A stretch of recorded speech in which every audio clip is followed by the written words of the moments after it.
Hello, welcome to the Murray Hill Garage Lunch and Learn, Keep America Green. Today's topic is focused on the environment and what some companies are doing and what individuals can do to help keep America green and beautiful. Today, we are going to be joined by two panelists, um, Alyssa Sorelli and Margaret Santiago.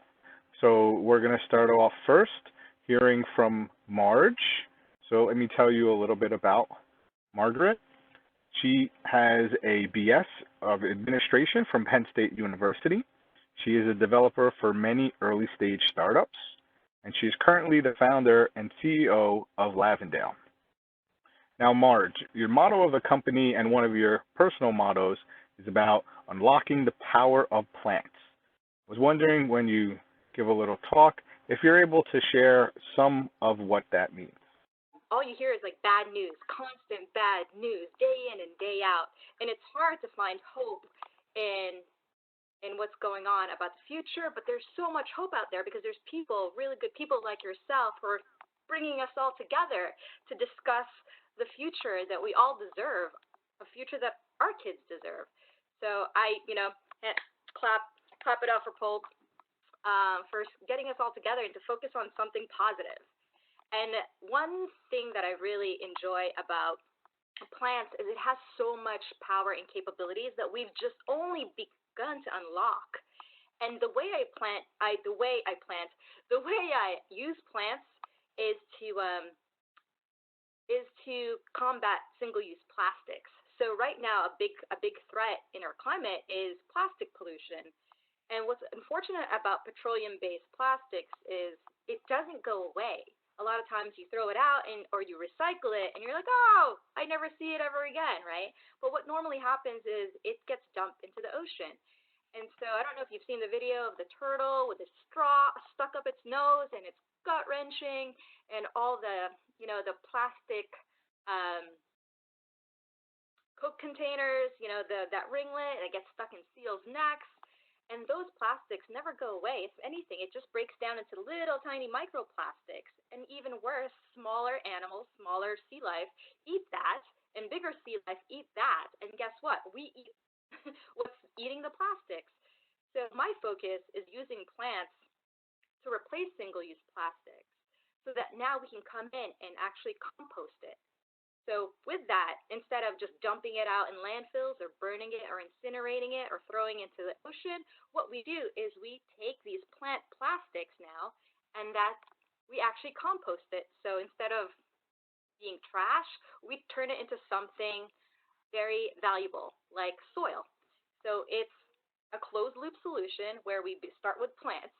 We turn these plants into plant plastics, and then we come in and we actually pick up the trash and the food that holds these plant plastics, and then we turn it into soil. So simple enough, and it's pretty exciting to think of the things we can do with it. It sounds like it's a really great solution for a lot of things. So I know I'm still a person that I use a lot of plastics, probably more than I should.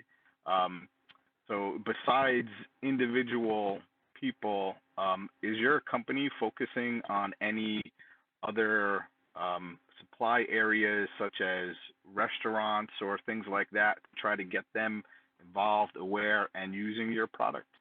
Absolutely. So we're working with restaurants, coffee shops, campuses, and our product mainly consists of cutlery. So when I spoke to your last event, I brought these straws in, and I asked the girls, I was like, plants. Initially, I was like, plastic, paper, or corn, and they couldn't even tell the difference.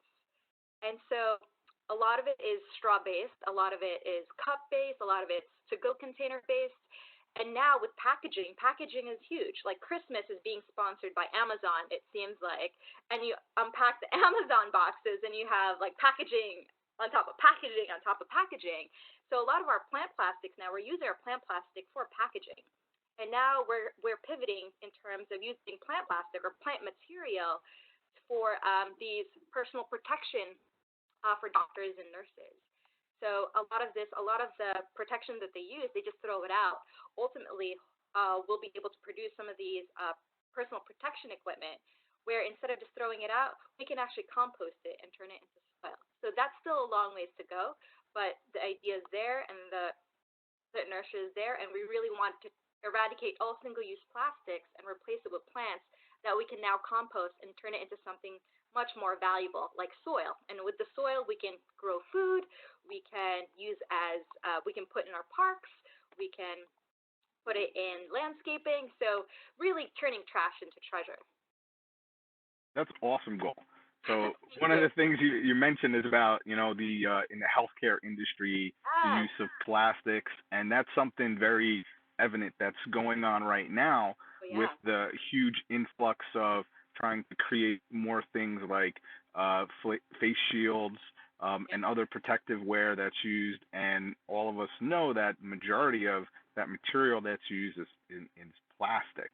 Yeah, so this is a great example because as we get through this current situation that we're in, a byproduct of it is we're going to produce a lot of additional trash that is going to go who knows where. Exactly. So for some of us that don't understand the time scale of breakdown of this, if we do like a comparison of, say, a plastic face shield or a plastic water bottle, what's the kind of time that it takes for something like this to break down, you know, decompose? I heard you say that plastic never really goes away, but what kind of time span are we looking at? Absolutely. So with the plant plastic, so before I get into your question, let me just a little quick background on the type of feedstock, the type of plants that we actually use for our products. So right now we're using corn-based, and eventually we'll be using hemp. So with corn, you've seen our straws, and you couldn't even tell the difference whether it was plastic or whether it was corn, because naturally it comes out clear, and it's much sturdier than plastic, than the plastic straws that you're accustomed to. So with this, it's called polylactic acid that we've been using. And right now, it's not a perfect solution. I'll be the first to admit that the plant plastic is not a perfect solution because it is still relatively new, and the price is still pretty high compared to petroleum-based plastics. But with this, the reason why it's not as, you know, as convenient is there still needs to be an infrastructure built out for us to take the plant plastic and dispose of it correctly so it actually composts the right way. So that's what we're building out as well. Not only are we replacing all single-use plastics with our plant plastics, but we're also building out the composting infrastructure so that those plant plastics never end up in landfills. So they never end up in the ocean. So that's the big part of this too. It's not a perfect system because it's going to take time to develop and build out the composting infrastructure. But we're very committed to this so that those end-of-life pathway is a complete closed loop. And that you could see that this corn, you can see it from the beginning. This kernel of corn gets turned into this plant plastic that becomes now your cup, and then this cup gets chopped up and put into our bioreactors, our composting facility, and that composting facility turns it into soil. So you can actually see it from beginning to end. You can trace it, and then you could see that now the soil is growing more corn or more vegetables or more crop. And that's the most exciting part is you can actually track it from beginning to end. So in terms of disposing of it correctly, you still need that infrastructure, which a lot of cities and municipalities do not have. So that's where we're coming as Lavendale. We're building that out, working with local governments, working with municipalities, working with already commercial composting facilities to make sure that their process is efficient. And then within the proper disposal within composting facilities, we can turn the plant plastic and the food into compost within 17 to 21 days. And that's our goal. Yes, exactly. That's our goal. This is a complex problem with plastics, single-use plastics or just plastics in general, the way to dispose of it correctly. It's a complex problem with a lot of intermediary solutions. So we're attacking it on all fronts, from the inception, from the beginning, and also the end-of-life pathway. So it's going to take some time, but our studies have shown, and also research and just our prototype has shown, that we can turn it into compost that plant plastic into compost within 17 to 21 days, which gives us a lot of hope for what we could do for the planet. And it's just right now with everything going on, it's taken a little bit of a setback, but you know what? This is just part of it all. It's the path to success, and we're just itching. Once we're ready to go, we're ready to go, and before you know it, you'll see our composting pickup drivers picking up your compost, picking up your food waste to make it so easy for you that you don't even have to think about it. So that's our goal. That seems like an amazing thing. It's kind of a new take on recycling, where we have these blue bins that would be at the front of our house, and we put our bottles in them, and they go away. And some of them, as we know, don't really make it to recycling plants. We've all seen the nightly news and the 60-minute pieces on this, where sometimes they're just dumped in locations or wind up in landfills. So it's kind of like a balance where, a bottle that never goes away and is just in the earth forever, or do you want to wait maybe like a month before it's gone? It seems kind of like a no-brainer on the disposal piece.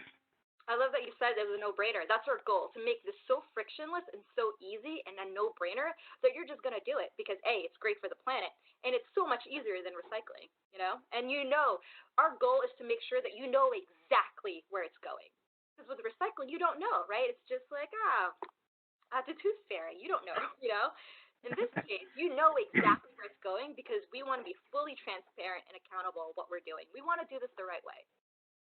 So I know there's been some chatter about this infrastructure related to, I guess what we will call the tooth fairy aspect, where they said, there's been some, I guess, comments about, there's a cost involved with this infrastructure. You have to go pick up these materials. They have to be moved from house to house to a location. So what are some of the arguments and topics, that you would answer to questions like that? Yes, absolutely. Normally I say that it's a great question. Those are valid concerns. Yes, there's a cost to this, but there's also a much larger cost to not doing it. Look what we're doing to our planet. We're on fire right now. Look what happened in Australia. Look what's happening in California. Climate change. What's the cost of that? So if you add all those up, the cost of composting pales in comparison because now we're not just disposing of the plant plastic that disappears. It actually turns into something more valuable than it originally became. It becomes compost, and compost is this super nutritious microbiology, cocktail of things that you can now start growing more things out of. So it offsets because now we can resell the compost into something that can produce other things, and which is great because now it's just it just doesn't disappear. You don't want something to just disappear. You want it to always keep giving back in this circular loop. And right. So it's the whole circle of life, right? Exactly. As Disney kind of tells us. Exactly. Yeah, absolutely. So related to our whole circle that we're going through things, companies like yours that are trying to make an impact towards keeping, New Jersey, America, and our whole globe green and beautiful, those seem like sometimes things that everyday people are really not a part of. So what are some recommendations, especially now that this is April and we have this is Keep America Beautiful month, as well as Earth Day is part of April, and it's really a whole green month to focus and give awareness on our environment and issues in our environment.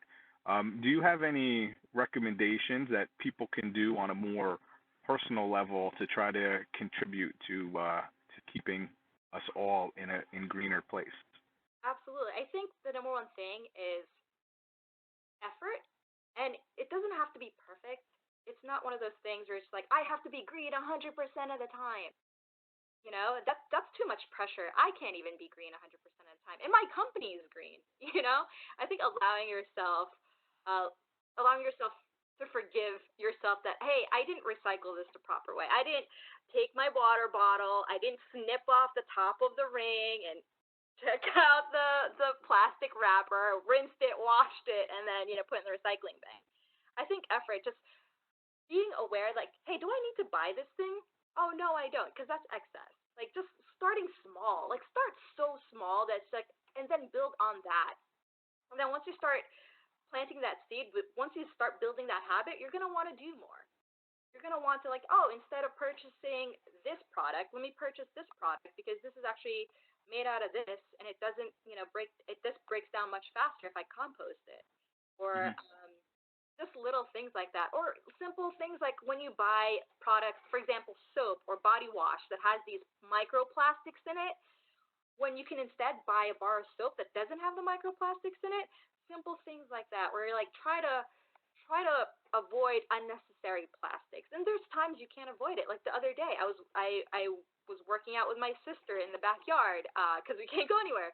But I got a water bottle, and I was just like, oh man, I have to use this water bottle because I need to drink water out of it. But I'm still using that water bottle. Like, it's been 3 days now. I'm still using the same water bottle. So it's one of those things. If I'm using plastic, can I reuse this plastic? You know, it's not that plastic is all bad. That's not the goal here. I'm not trying to vilify plastic. It's just those single-use plastics that you use it once and you dispose of, never to be seen or heard from ever again because it's probably stuck in some turtle's nose. You know, one of those things. But just allow yourself to forgive that you can't be 100% green, and then make those little efforts, those conscious efforts. Like, oh, instead of buying soap that has microplastics, I'll buy a bar. Or like, if I'm gonna use a water bottle, let me use it more than once. Just simple things like that. So around those simple things, one of the things you mentioned is with water bottles, how we're really supposed to cut parts of the top out, and I think not recycle the actual top of the water bottle, if I remember correctly. So there seems that there's also a not clear information that's passed around, especially when we get into how cities inform communities about proper recycling methods. And I know a lot of us know to look on the bottom for the number, and then we kind of stop there. So, being in the type of work you're in, do you have any recommendations for people on where's a great place to go to get information that can help them in their individual efforts? Yeah, absolutely. I think a lot of the times, it's really communication too. Like, it's not, waste management is not sexy. Like, it's not. No one wants to talk about how we dispose of waste, and so there's a lack of effort from the waste management side to make this clear and to make this easy for people, to understand, because the people who are drawn into this are not creatives. So creatives being artists, creatives being musicians, or creatives being designers. So the information is not very clear, or it's overly addressed in an essay where no one's gonna read that. So I think there's more on the side of those people in waste management to make this so much easier for people to understand, like one symbol and everyone knows it, right? So that's where Mhm. we're coming in. That's our goal. That's our goal, is to make this so simple and to make that message so clear that, hey, you can buy these products from us. You can trace it 100%. We are 100% transparent and want to do this the right way. So that's where we're trying to, that gap that you mentioned. There's not enough information out there. It's like, how do we dispose of this recycling the right way? And unfortunately, recycling has not done a good job at that. Where we're coming in is with composting. So recycling and composting are like two sides of the same coin. We still need both because plant plastics can't do aluminum cans, right? We can't do aluminum cans yet. We can't replace glass yet. Ultimately, we'll figure something out. But so as far as recycling side is concerned, there's still a lot of those segmented information, or just you have to read an essay. I'm like, I'd rather do my taxes than try to figure out which bin to put this in, right? And with composting, this is my forte. With composting, we just want you to put it in one bin, and that bin does everything for you because they'll be smart bins. And we talked about this too with our smart bins, where it's just like people put it in there, Don't have to think about it. You don't have to read signs. You just put it in our bin because you see our sign, you see our logo, you put it in there, it goes away. You can even track it if you want. Go on our app. You can see where that cup that you put in our smart bins, you can see where it's going. You know exactly where it's going, and you see what kind of plant it ends up growing next. So that's our goal. As far as recycling, I can't speak on behalf of the recycling because I've been very disenchanted with recycling industry. Once I found out that how they were doing things, and I was really, I mean, it's unfortunate that only 9.2% of our global plastics is in fact recycled. Everything else is incinerated or thrown into the ocean. And then we're okay because we put it in the blue bin. And that's not okay for me. When you put it in a Lavendale bin, you know exactly where it's going. So hopefully we'll be ready to build out those smart bins, and then you'll see those on the curb side of your lawn. Yeah, that's a great actual segue into one of the final question that we had in our kind of conversation is you did talk a little bit about how other communities such as artists need to play a role because they have such a big platform and speaking voice, and we've seen that in other situations where they've kind of come in and helped out with things. But to the aspect of technology and involving technology, and especially now since everyone's got one of these little like phones and they're like, oh, where's this? Where's my package? Is it 5 feet from my door yet? Where is there a picture of it coming up my steps? They want to know, they want to almost see it flying through the drone and know and track it on Google Earth so they can see where it is. Exactly. So how do you see that part of the technology as we're moving into more of a smart environment? How does smart and green kind of come together? That's a great question. How smart and green come together. I think they naturally do. When you think of something green, you're already thinking of like, hey, this has to be something good, and then a lot of that is just like naturally something that's already naturally occurring. So it's not something that ends up having to be forced because it's just like, yeah, that makes sense. When you have that eureka moment, you're like, yeah, that makes sense, absolutely. In terms of technology, I think you'll start seeing a lot more celebrities getting into startups or startups involving influencers or these pseudo celebrities, right? Getting involved because it just makes sense intuitively. It just makes sense. Like when you think of, hey, turning trash into treasure and making something positive out of it, you don't have like it already makes sense. It's smart, right? It's already smart. You don't have to like fight it. So I think that goal is something that doesn't have to be forced. It's already naturally occurring in a very organic manner. And also the younger generation, more even my nieces and nephews who are 7 and 10, they're the ones telling me, hey, you can't put it in that bin or you can't put it there because it's not, that doesn't get recycled. They're the ones telling me, and I'm the one who's starting to, I have my own dictating things because they just get it. It's just they already get it. So I think for that, it's the timing too. It's trending in that direction as well. Timing is really forcing our hand and forcing our consciousness to think about things slightly differently. And we're like, yeah, that makes sense. Let me do it that way. And then with everything going on in the world, you're like, hey, now we're more conscious of what we're doing to ourselves and to our planet. That's awesome. I think those are all great points. And Alyssa, I see right now you're on mute, so hopefully you can unmute, and we'll have you join our conversation as well for everyone that's on the call. So Alyssa has a BA Environmental Science from Rutgers, New Jersey, with an MA in Environmental Education from Montclair. So both of our panelists kind of homegrown New Jersey, very efficient,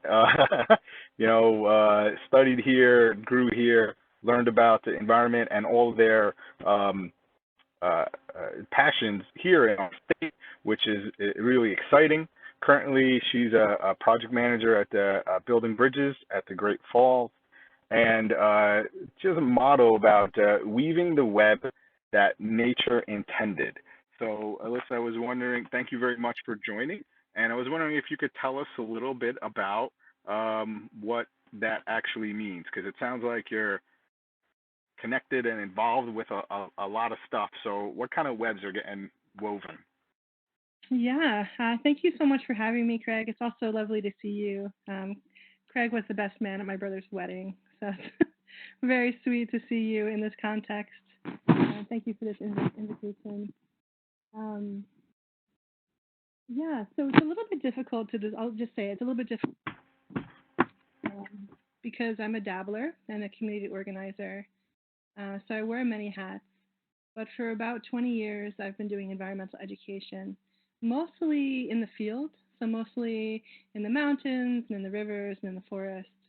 But I find myself right now teaching in the classroom again. I am a high school environmental science teacher remotely, which is a little bit absurd. And I have taught college in New Jersey and Massachusetts as well.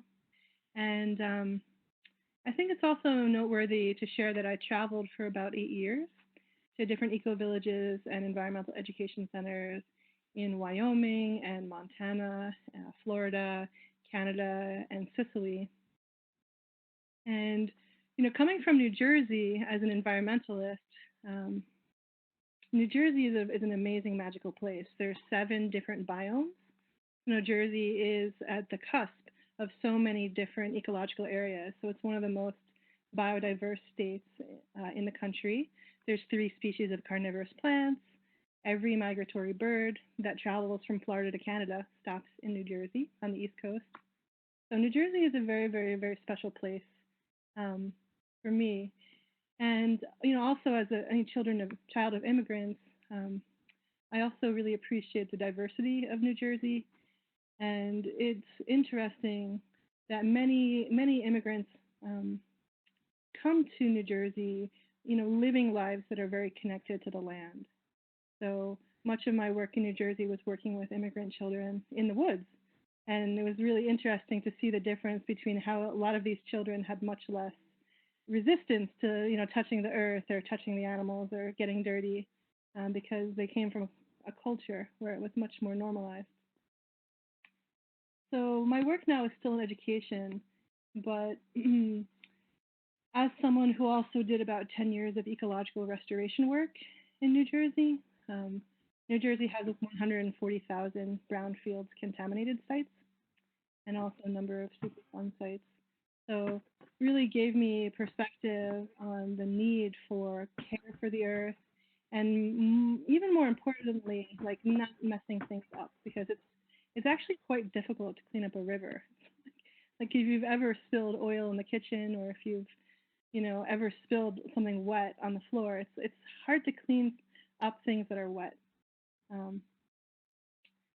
So I got into kind of looking at the root causes of environmental, pollution, like contamination, and really started looking at cultures of people that were able to live in places, indigenous people live in their places for a long time. Here in the Northeast and people have been here for 12 to 15,000 years, the indigenous people. And before the Europeans came, there were no polluted rivers or, brownfields, contaminated sites just didn't exist. So really started to look at the patterns of indigenous cultures to see, what are some universal things across global indigenous cultures? Like we don't create any waste. We respect and support biodiversity. Biodiversity is one of the strongest indicators of ecosystem health. And, I'm a modern woman. Like I have a cell phone, I have a laptop, I have a MacBook, I love blogs. I don't eschew technology. I actually believe that what we're seeing right now in social media is the beginnings of a new ecosystem. So in the forest, there's an internet. In the forest, all the trees are connected with mycelium, which are the mushroom roots. And they send information all around the forest, like, we need phosphorus over here. Quick, a tree fell down, release mushroom spores. Like, they're always sending this really current, important, and most importantly, life-serving information. So if you look at the internet, a lot of the information being passed around the internet is not really in the interest of serving life. Right, that's an amazing way to look at it. because a lot of people understand that analogy where we have all of our different social media platforms, and you compare them to what's out in the environment. We have tweets, and environment has tweets, but they come from birds. So, thinking about it, I never knew really how information passed from place to place. I remember always from high school that Yeah. that was mentioned, but then it just kind of falls out of my mind. And one of the things you mentioned was about the different uh, biodomes, what was that? Bioregion? Bioregions. And I think Yeah. you said there's three, right? So is that kind of broken up like location where we have South Jersey, Central Jersey, and North Jersey, or is it Yeah. more? There's more to it than that. Yeah. Yeah. So in the southern part of the state, so you know how Jersey has like a pinch, like right in the middle? So below the pinch, roughly below the pinch, you'll find very low elevation and sandy soil. So people think of the Pine Barrens. Like before we had as much development, most of the South Jersey had that kind of ecotone of, scraggly pines, cranberry bogs, blueberry bogs, beach plums on the coast, plenty of poison ivy, all of our favorite things. And then, at the pinch is really where you find a transition zone. It's called the Piedmont, which means the foothills, right? So in the Northwest, we actually have the Appalachian Mountains, and that is the Ridge and Valley region where you find, topography, higher topography, and lakes. We have freshwater trout. It's the only place in the state where it's cold enough to have freshwater trout. And interspersed in that, you'll find little biomes. Like along the coast, you'll find Atlantic cedar forests, which are a unique ecosystem only in a few places in the Northeast. And then, of course, the Meadowlands, right, which is one of the biggest swamps in the Northeast as well. So I know before with Marge, one of the things we were talking about was awareness and how people um, learn and know and educate related to things like recycling and environment use, and being in the education field. What's one of the either misconceptions or things that people really don't understand about the environment? I think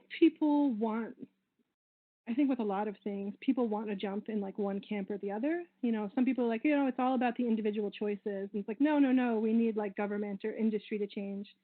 And it's actually, we need both.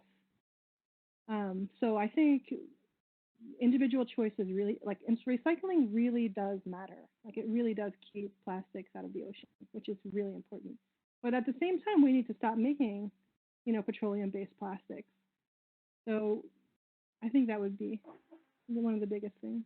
Right. That's kind of in line with this two-pronged approach where we can't really just sit back and expect everything to be done, but it's not possible for everyone at a personal level to be able to do it themselves. So it needs kind of a top down and a bottom up approach, and we'll meet in the middle, and then that's kind of where everyone's aspect is. So I know with this month being, Green Month, Keep America Beautiful Month, and we have Earth Day in there as well.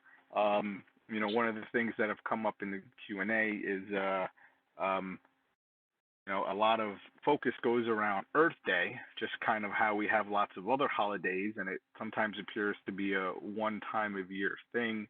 So how do we keep Earth Day in our minds every day? Well, in environmental education, I was just talking to my partner about this last night. It's like in environmental education, we have this adage that, why do we focus on, you play in nature and, eating the food, eating wild food and, sometimes like doing the full body camouflage, like covering ourselves in mud. Like, why do we do these ridiculous things, right? They're not really necessary in the modern world. But the reason is because we only protect what we know, and we only know what we love. I'm sorry, we only protect what we love, and we only love what we know. So I think like, any way you can do it, if it's, hiking in nature, if it's, doing a restoration planting. Tree plantings are so fun. Arbor Day is actually my favorite holiday above Earth Day because you get to plant trees. New Jersey Tree Federation, every year you can go out with hundreds of people and plant hundreds of trees. and make a difference in New Jersey every year. Having a garden, even if you live in the city, you can still grow like 3 little herbs on your window. So really, and also the soil microbes are immune supporting. So actually having your hands in the soil is actually a defense against COVID. So it's really real, like all these connections, like really go, like touch it, love it, like make it part of your life. That's amazing. So I know right now we've got a couple questions that have come up. Some have come in early, some are coming through Q&A. So one was, and this one is for Marge. So Marge, the question came up is, you mentioned you sell to restaurants and coffee shops. Do you sell at all to individuals? Right now, no. Only because the pallet size that we're distributing based on our supply chain, we need to buy in bulk. Ultimately, once we scale, we'll be able to sell residential or direct to consumer. So that's our goal. The reason why we're not selling directly to consumers right now is because we're still building out that infrastructure. Because just because these are plant plastics, they still need to go in a commercial composting facility. In some municipalities, they don't have that. And so when we work with these coffee shops and restaurants and hotels, we're building out that infrastructure for them. And then so that when we collect it, it's going in the right place. So it's easy for us to sell and make money, but the bottom line is not our concern. Our concern is making sure these first replacing all single-use plastics with plant plastics and making sure that it goes in the right place. Because greenwashing is, you'll see this so many times. You can even go to Walmart and you're like, oh, that straw or that cup, that's compostable, yay! And you just throw it away thinking that it's going to break down, but it doesn't. It still needs to go in the right place. Much like recycling, you still need to put that water bottle or that can or that paper in the blue bin. So same thing with composting, compostable products. It needs to go in the right place. So if we were just trying to make money and just trying to push this down people's throats, we'd certainly just start selling direct to consumer. But because we want to come at this the right way, we want to build that infrastructure out where we can control where the waste is going to, and then as well as educating people how to dispose of it correctly, and in terms of compostable as opposed to biodegradable, because a lot of times you'll see a product is like, hey, it's biodegradable, but when you think about it, everything's biodegradable, even plastics, that it just takes 10 billion years to do so, right? But with compostable, it's regulated. It needs to break down within I believe 120-day time frame in a commercial composting facility. Ultimately, composting infrastructure like our smart bins and our composting bioreactors, that will be ubiquitous. So you won't need to go far, and then we'll start selling direct to consumer with our plant plastics. So I have a question for Elise. It's kind of around this current situation we're in. Being in the education field, some people want to know if you have any recommendations on places they can find things on the internet for educating their kids now, especially they're at home more and they want to be able to show them some things that can help them out and be beneficial, especially in this push for environment and that we try to do every day. Yeah, well, I'll plug one more time again. Now is the best time to start a garden with your kids, and that's something you can do, without too much training. Plants are pretty forgiving. There are a lot of sites, educational sites online. It's interesting. I was just in a conversation with some parents where the school where I teach, we're a small school, only about 200 students in a high school. So we were able to give the students that don't have computers on loan, and even Wi-Fi hotspots. And I know in a lot of schools, that's not possible. So the schools are really trying to not leave some kids behind educationally, kids who don't have computers or Wi-Fi.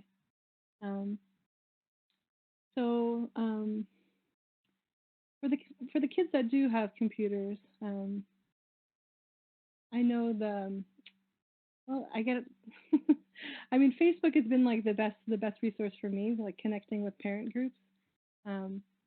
And like a lot of the film festivals, like the Ocean Film Festival that happens every year, just went online. I'd recommend that one coming up. Um, you could join the Eight Shields newsletter, which is a nature-based mentoring program.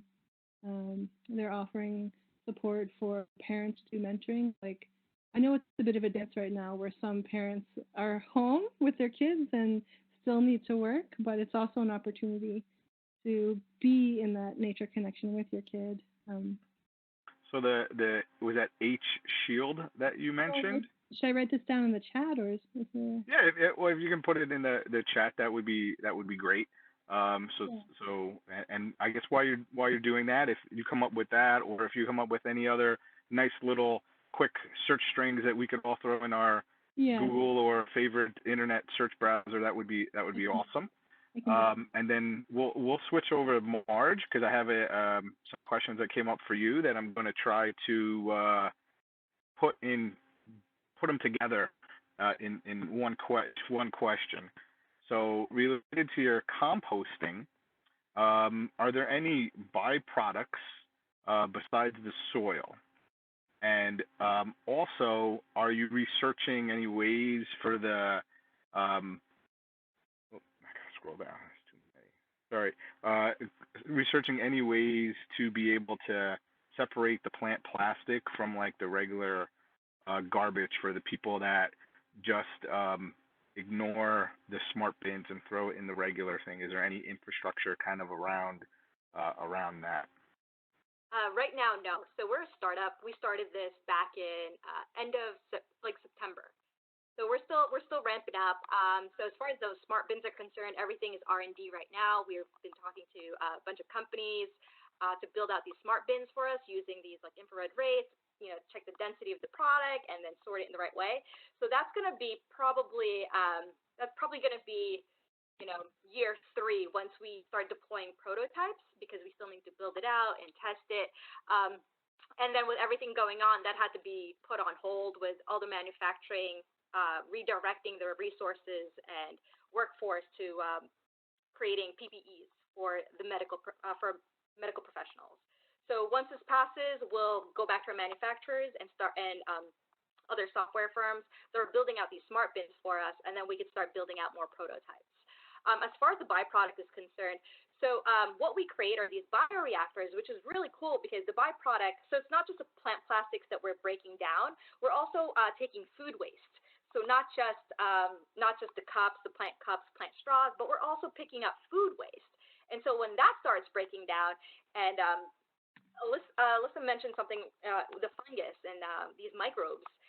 It's such a beautiful thing that happens in our bioreactors, because I'm going to start geeking out because I love dirt. I love playing outside. And what happens is there's this beautiful dance that happens with fungus and bacteria, and there's certain types of bacteria that start growing and that eat the starch that our plant plastic is made out of. At different temperatures, there's different types of bacteria that start growing and start playing with these fungus, and then before you know it, you have this beautiful, it's called humus, and then it smells amazing. It's great, but it needs to have the right conditions. So in our bioreactors, there's heat, there's air. You need air. The reason why we can't just throw our plant plastic in landfills, and as if you've seen landfills, they condense everything into these like cubes. There's no air getting in there.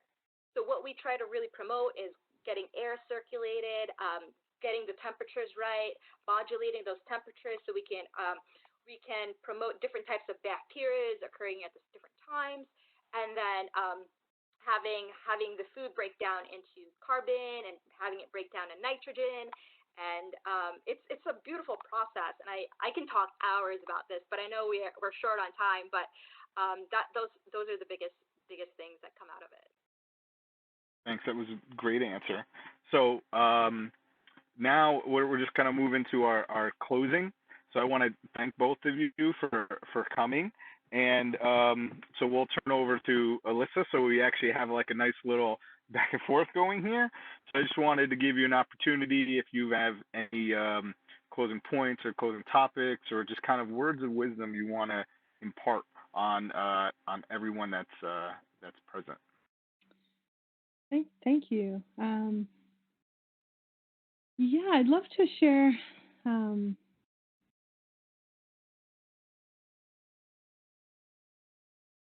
I'd love to share that I personally think that we're really at a golden opportunity right now. Our species, that although this is a pregnant pause, it's a difficult pause for the planet, especially for the humans on the planet. It's a wonderful pause for many other species on the planet right now. You know, there are fish in the Venice canals. There's no smog over LA, and there's been a 25% reduction in greenhouse gas emissions. And families are being forced to reconnect, you know, whether they want to or not, which is challenging, but in many cases needed. And this time of change, you know, it's been prophesied in many people's mythologies, you know, in the Mayan myth and Native American prophecy of the eagle and the condor.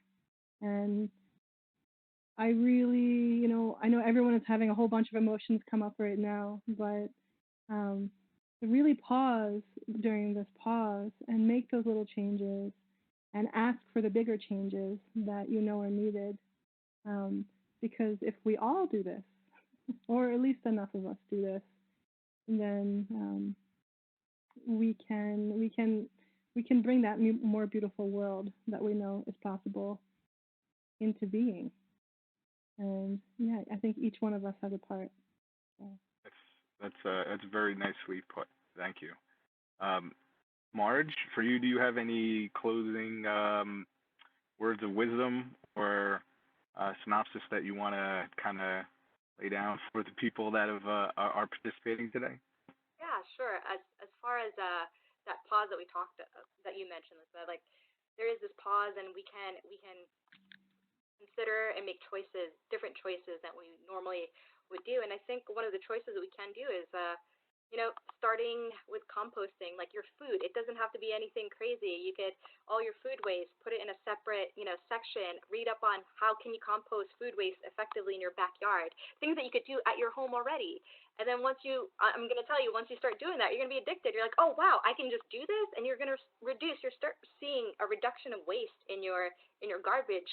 And once you start seeing that, there's a psychological factor that affects you almost instantaneously. Like, wow, this little thing that I'm doing right now, the cumulative effects of it is mind blowing.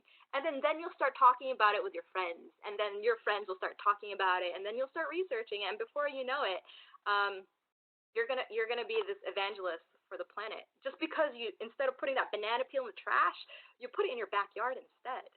So small things, things that we could do right now. We don't have to wait until this thing passes. We could do it right now. Put your food waste, instead of the trash, create like a little compost bin, and then once that's ready, put it in your backyard, cover it up. Read up on how that whole process, this beautiful process of composting happens, and then yeah, watch what happens. Thanks. That's awesome. That's a great call for everyone to do and for everyone to try. And it's not something that takes a huge amount of effort, a huge amount of money, or a huge amount of education, having to go through some of the training that you and Elise have gone through to be able to understand and participate in this way. So, so thank you very much, Marge, for joining. Elise, thank you very much for also joining. Um, Please stay safe and healthy out there. And for all of our guests that have joined our virtual Murray Hill Garage Lunch and Learn, thank you for joining. I hope you found this session informative and interesting, like I did. I know I have definitely more food for thought, things to think about. Remember that there's a training credit associated with this in our invite or on our Yammer page. And for those of you that are wearing green today and you want to take part in the fun, remember to post any pictures or videos or story on our Murray Hill Yammer site showing off your green or your green at your house or your kids. So thanks again for everyone. Be healthy, be safe, and have a great day and a great weekend. Thank you, Polk.